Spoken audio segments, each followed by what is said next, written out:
Chapter 1, Mishnah 4. This Mishnah teaches how to acquire an animal. Movable objects, such as animals, cannot be acquired by simply paying for them, as we will learn in the next Mishnah. They do not belong to the buyer unless he performs some other act of kinyan. The Mishnah discusses 3 types of kinyan that can be used to acquire movable objects.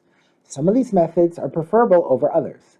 They are, in order of preference: 1. The buyer lifts the object, hagbaha. 2.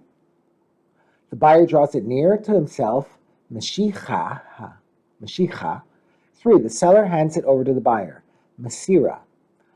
As a rule, a person must always use the best kinyan that is normal to be used for that particular item.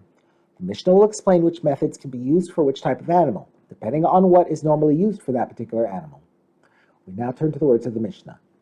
A large animal can be acquired by handing it over. For example, the seller hands the animal's reins to the buyer.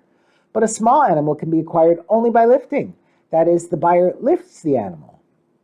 Since lifting is a better kinyan than handing over, small animals, which are easily lifted, can be acquired only in that way.